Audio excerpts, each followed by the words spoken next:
¿Y en Navidad, la Navidad festejábase? Sí, toda la vida. ¿Y adornábase la casa o facíase algo, poníase al fuego? No, aquí no por lo menos. En mi casa no por lo menos. Pero por ejemplo es Navidad, es la Nochebuena, la misa al gallo, íbamos todos a la iglesia. Y si no, íbamos a Valdedios, que ahí en el convento hacías una misa grandísima. Para ir de noche y un paseín, Sí, pues íbamos todos andando.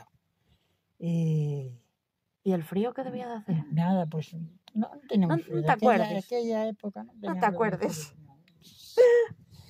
No. O sea, que ibais todos ahí a la misa al gallo. Sí.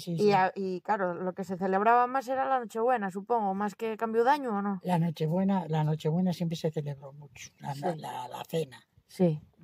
Nochevieja ya no, porque unos viven en un sitio, otros viven en otro. Ya no era la tradición de estar todos en casa. Sí. La Nochevieja ibas, pues a lo mejor a casa de un hijo, o ibas a cenar a un bar, o encargabas en un bar la cena, o eso ya era distinto. La Nochevieja siempre fue distinta. Claro, pero Nochebuena y Navidad, pues ya la Nochebuena y Navidad siempre fue en las casas. Sí. Por ejemplo, aquí, en este pueblo. Sí.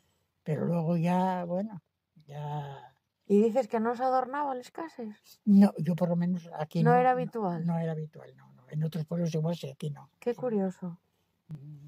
Bueno, no sé, lo típico, ya que tienes, aproveches, pones por ahí adornos. Nada. Un poco carrasco, un poco orfuello. Hombre, iluminabes como hoy.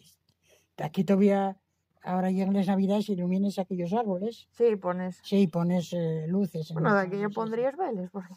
Claro. ¿Pones beluques o...? Pero no. No era habitual. Nada de otro mundo, vamos.